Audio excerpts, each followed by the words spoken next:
আমি কখনো ভাবিনি যে আমার ছোট ভাই আমার ঘরে এসে ঘুমাতে চাইবে।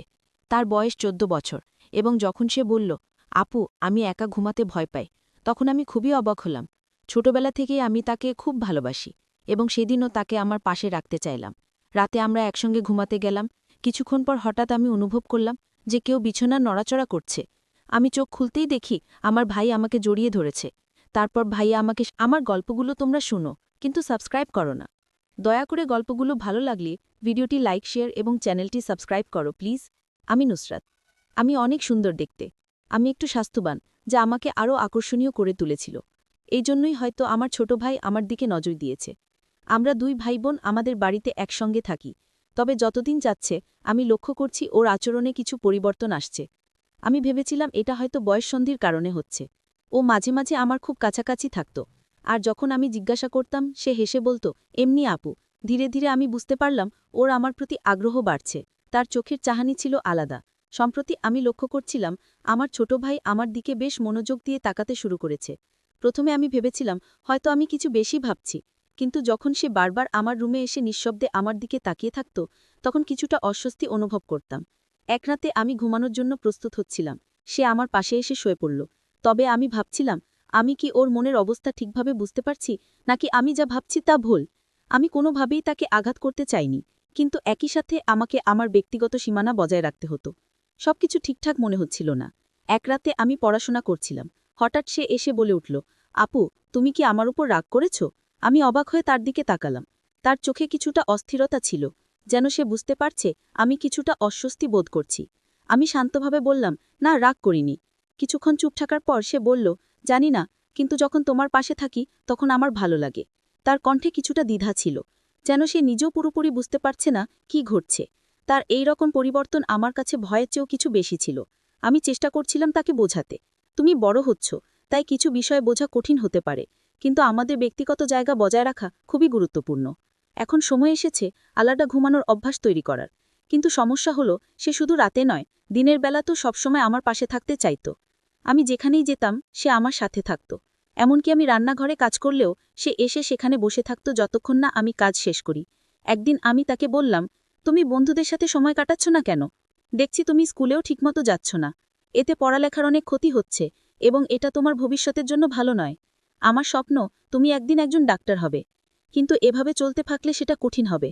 আমার কথা শুনে সে রেগে গিয়ে বলল, আমি স্কুলে যেতে চাই না, আর বেশি লেকচারও শুনতে চাই না, আমাকে জোর করো না। তার এই প্রতিক্রিয়া দেখে আমি হতবাক হয়ে গেলাম। এই ছেলেটাই ছিল যে সবসময় হাসি খুশি থাকত, বন্ধুদের সাথে খেলাধুলায় মেতে থাকত এবং পড়াশোনায় মনোযোগী ছিল, কিন্তু এখন সে নিজেকে বন্ধুদের থেকে দূরে সরিয়ে নিয়েছে। আর সবচেয়ে অদ্ভুত ব্যাপার হলো সে আমার কাছ থেকে দূরে যেতে চায় না। আমি যেখানেই যাই সে যেন আমার সঙ্গেই থাকতে চায়। তার রাগান্বিত কথাগুলো আমার মনকে নাড়া দিয়েছিল এবং আমি চিন্তিত হয়ে পড়লাম। সেদিন থেকে আমি আর চুপ থাকতে পারিনি। আমি সিদ্ধান্ত নিলাম ওর সাথে মন খুলে কথা বলার সময় এসেছে। সে যখন রাতে আমার সাথে ঘুমাতে এলো, আমি আস্তে করে বললাম, তোর কি হয়েছে? আগে তুই সবসময় বন্ধুদের সাথে থাকতি, এখন কি হয়েছে আমাকে বল। কিছুক্ষণ চুপ থেকে সে বলল, যখন আমি স্কুলে থাকি বা বন্ধুদের সাথে খেলি, তখন মনে হয় তুমি আমার থেকে দূরে চলে যাচ্ছ। মনে হলো হয়তো সে আমাকে তার জীবনের কেন্দ্র হিসেবে দেখত। আর এখন আমি বড় হচ্ছি, তাই ধীরে ধীরে তাকে ছাড়িয়ে যাচ্ছি। মনে হচ্ছিল সে আমাকে অনেক ভালোবাসে, কিন্তু তার আচরণের এই পরিবর্তনগুলো স্বাভাবিক ছিল না। আমি তাকে বোঝানোর চেষ্টা করলাম, আমি তোর সাথে আছি, কিন্তু আমাদের আলাদা থাকার এবং ঘুমানোর অভ্যাস গড়ে তোলা উচিত। আমরা এখন বড় হয়েছি। সে রাজি হতে চাইল না। শুধু রাতে নয়, দিনেও সে সবসময় আমার সাথেই থাকতে চাইত, কিন্তু তার আচরণের পরিবর্তনটা স্বাভাবিক মনে হচ্ছিল না। তার কথাগুলো শোনার পর আমি অবাক হয়ে গেলাম। সে একেবারেই তার পুরনো অভ্যাস, স্বভাব বা রুটিনে ছিল না। মনে হচ্ছিল সে আমার প্রতি গভীর মনোযোগ দিচ্ছে, যেন সে আমাকে ভালোভাবে বুঝতে চাচ্ছে বা আমার কাছ থেকে কিছু চাচ্ছে। তার এই আচরণগুলো আমাকে অস্বস্তিতে ফেলতে শুরু করেছিল। একদিন যখন আমি ঘুমানোর প্রস্তুতি নিচ্ছিলাম, সে হঠাৎ আমার রুমে এসে বলল, দিদি আমি তোমার সাথে ঘুমাতে চাই। প্রথমে আমি ব্যাপারটিকে স্বাভাবিকভাবে নিয়েছিলাম, কিন্তু ধীরে ধীরে তার আচরণ কিছুটা অদ্ভুত হতে শুরু করল। তার মুখে একটা অস্থিরতা দেখা যাচ্ছিল, যা আমাকে ভাবিয়ে তুলল। আমি তাকে জিজ্ঞেস করলাম, তোর কি হয়েছে? সে কিছুটা অদ্ভুতভাবে বলল, দি আমি ঠিক আছি, আজ আস্তাবলে গিয়েছিলাম, সেখানে ছাগলের দুধ পান করেছি, তাই হয়তো এইরকম লাগছে। তার কথায় আমি কিছুটা অবাক হলেও সেটা একসময় মজা করে উড়িয়ে দিলাম। তাকে বুঝিয়ে বললাম, তুই একটু মজা করছিস তাই না? এই ঘটনাগুলো আমাকে ভাবিয়ে তুলেছিল এবং আমি বুঝতে পারছিলাম যে ওর সাথে আরও খোলামেলা কথা বলার প্রয়োজন আছে। একদিন ছোট ভাইকে জিজ্ঞাসা করলাম, বাড়িতে গরুর দুধ থাকা সত্ত্বেও তুই ছাগলের দুধ কেন খাচ্ছিস? সে মজা করে বলল, বন্ধুদের সাথে মজা করে খেয়েছি। এটা এত বড় ব্যাপার নয় আপু। সে কেমন বন্ধুদের সাথে মেশা শুরু করেছে যে এমন অস্বাভাবিক আচরণ করছে। এখন সে বড় হতে শুরু করেছে, তাই যখন আমি তাকে কোনো ব্যাপারে শাসন করতাম সে আমার উপর রেগে যেত এবং কথা কাটাকাটি করত।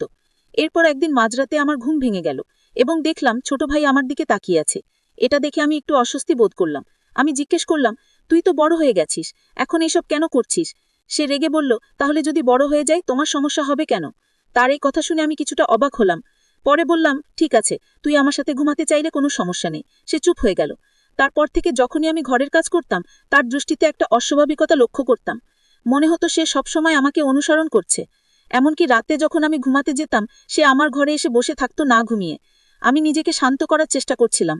জিজ্ঞেস করলাম, তুই এতক্ষণ কেন জেগে আছিস? সে উত্তর দিল, কিচ্ছু না, ঘুম আসছে না। তার কথার ভেতরে কিছুদিন লুকিয়েছিল যা আমার বোঝার বাইরে ছিল।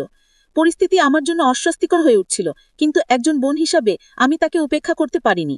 যদিও ওর এই অদ্ভুত আচরণ আমাকে বিরক্ত করছিল, আমি বুঝতে পারছিলাম না যে কেন সে এভাবে আমার দিকে তাকিয়ে থাকত। আমি আরও চিন্তিত হয়ে পড়লাম যখন হঠাৎ ঘুম থেকে উঠে দেখি আমার ছোট ভাই একদম চুপচাপ বসে আছে আমার পাশে।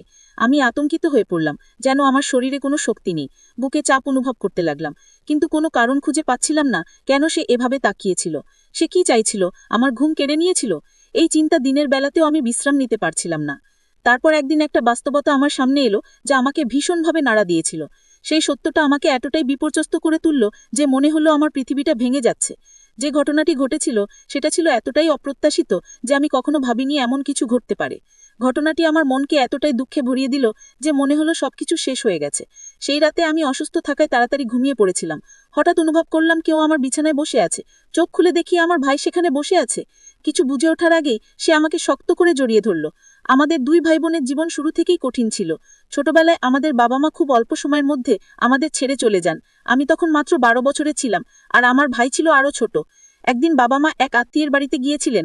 ফেরার পথে তারা একটি দুর্ঘটনার শিকার হন এবং দুজনেই মারা যান। যখন আমি স্কুলে ছিলাম প্রিন্সিপাল আমাকে এই খবরটি দিলেন। মনে হলো আমার পুরো পৃথিবী ভেঙে পড়েছে। বাবা মা চলে যাওয়ার পর আমাদের জীবন সম্পূর্ণ পাল্টে গেল। এই দুর্ঘটনার প্রভাব আমার ভাইদের উপর অনেক গভীর ছিল। সে তখন থেকে ভীষণ কষ্টে দিন কাটাচ্ছিল। তার কান্নার ভেতরেই আমি বুঝেছিলাম যে এত অল্প বয়সে সে কত বড় শোকই বয়ে বেড়াচ্ছে। আমার ভাই তার বাবার সাথে ঘুমাতে অভ্যস্ত ছিল, কিন্তু তার মৃত্যুর পর সে ভীষণভাবে ভেঙে পড়ে। আমার চাচা তাকে একজন ডাক্তারের কাছে নিয়ে যান এবং ডাক্তার তাকে ঘুমের ওষুধ দেন। ওষুধের কারণে সে বেশিরভাগ সময় ঘুমিয়ে থাকত। আমাদের বাড়িতে দুটি অংশ ছিল, একটি আমাদের আরেকটি ছিল চাচার। চাচার 2 ছেলে ছিল কিন্তু কোনো মেয়ে ছাইল। আমি তাকে খুব স্নেহ করতাম। চাচির মনে সবসময় মনে হতো আমি যেন তার সন্তানদের অধিকার ছিনিয়ে নিচ্ছি। যদিও তার 2 ছেলেও আমাকে পছন্দ করত এবং আমাদের সম্পর্কের ব্যাপারে কখনোই আপত্তি করত না, তবুও চাচি আমাকে অপছন্দ করতে শুরু করেছিলেন, বিশেষ করে যখন তিনি মনে করতেন আমি তার প্রতি অন্যায় করছি। আমার মা একটি সমৃদ্ধ পরিবারের মেয়ে ছিলেন এবং চাচি তার কারণে সবসময় মানসিক চাপ অনুভব করতেন। আমার মা বাবা সবসময় আমাদের পাশে থাকতেন। আমি যখনই তাদের বাড়িতে যেতাম চাচি আমাকে অনুসরণ করতেন এবং বলতেন যে আমি আর ছোট নই, আমার এবং আমার ভাইয়ের যত্ন নেওয়া উচিত। তিনি সবসময় আমাকে মনে করিয়ে দিতেন যে বাড়ির দায়িত্ব এখন আমার কাঁধে। এসব কথা আমার মনকে ভারী করে তুলত, আর আমি তখনও বাবা মায়ের মৃত্যুর শোক কাটিয়ে উঠতে পারছিলাম না। এই পরিস্থিতি আমাকে আরও দুর্বল করে তুলেছিল এবং আমার সমস্যাগুলো যেন আরও বেড়ে গিয়েছিল।